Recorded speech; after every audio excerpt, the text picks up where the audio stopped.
Hello, my name is Stuart Dewar and I will be presenting a brief informal tutorial on an aspect of Pimlico Advanced Calendar. I hope you find this helpful. Okay, this tutorial covers the use and customization of the Pimlico widget for Android. Remember that when you place the widget on the home screen that it defaults to being 3 cells wide and 2 cells high, so you need to drag it to a page that has enough room for it. Okay, so we'll tap on the button and get to the widgets.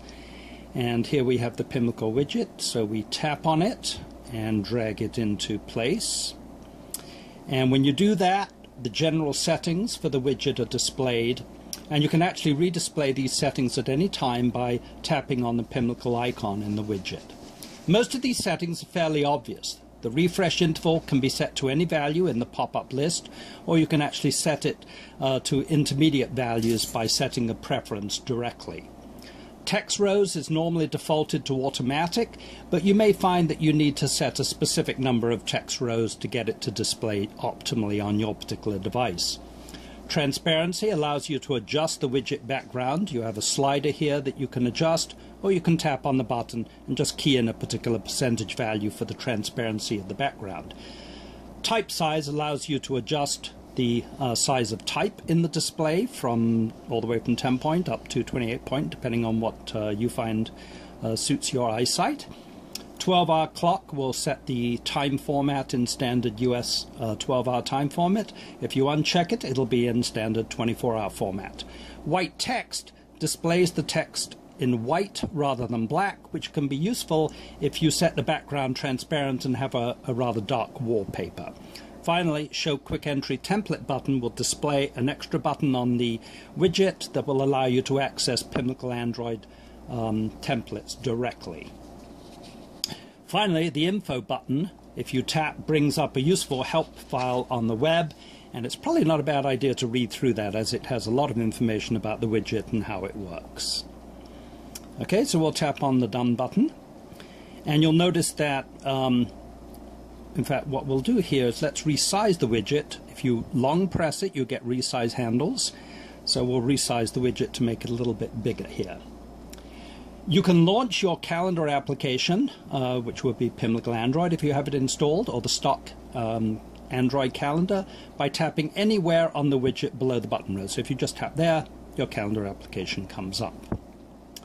The first button with the 2 green arrows here refreshes the display. You'll notice it says Refresh Pimlico Widget, so that forces a manual refresh. The second button with the green plus sign creates a new event in the calendar. So if I tap that, it goes into a dialog where I can create a new event. And that works with both Pimlico and the stock calendar application. The third button, which is the blue Q button, will bring up a template list. In this case, this is a list of Pimlico Android templates, which I can then insert. So, for example, I could just tap on this template and say I've got dinner with John. It's set for 6 o'clock. Tap on OK, boom, and there's my item that I just added into the calendar. Okay. The fourth button with the contact icon brings up my Pimlico Android contacts list. And the last button here, if you have a local memos database in Pimlico Android, this icon will be displayed and that will bring up your memos. Now, so far we've only covered the simple customizing of the widget, but if you can also perform advanced customizing if you have Pimlico Android installed.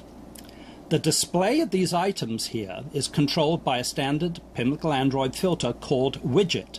And you can go into Pimlico Android and select Menu Filters and edit that filter to control the display of items. So let's just go ahead and do that. We'll launch Pimlico, and we go into Menu, and then Filters. And you'll notice there's a filter called Widget there. And if we long press this filter, we get a list of options. We're going to edit this filter and make some changes. Now, for the purpose of this tutorial, we are going to make the following changes to the default settings of the widget filter. We want to include untimed events, because normally only timed events are displayed. And we want to include any high priority floating events that are due today or past due. And finally, we want to exclude any items in the personal category. So let's go ahead and do this.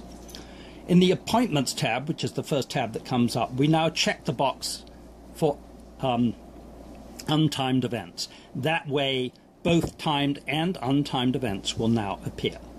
Then we go into the Float tab, and we're going to say, actually, we do want to include floating events, and we're going to use some separate settings for them. In this particular case, on the due date, we're including items regardless of what their due date is set. But we're going to exclude items that have no due date, and we're going to exclude items that have a future due date. So only those items that are due today and past due will now appear. And we'll include both timed and untimed items. And, we wanted to include just higher priority items, so let's click on priority and say we only want priority 5 and higher to display.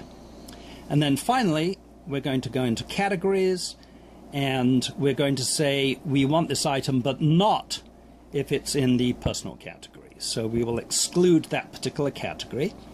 And at this point, we're all done. So we tap on the Save button to save the widget with those changes. Okay.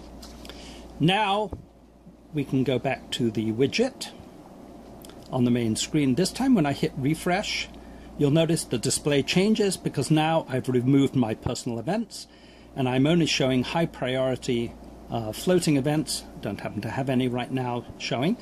And it also is including both untimed events. You'll notice it now says Labor Day, which was an untimed event for that day. For even more control, you can associate a custom preference file with the widget filter, and that way the widget will have its own custom preference settings that are separate from those used by Pimlico Android. And that gives you even more control. You could, for example, only include alarms that were coming up within the next 24 hours without interfering with your general settings for Pimlico Android. So again, remember that you can always tap on the Pimlico icon and click on the Info button in Settings to read that useful help file.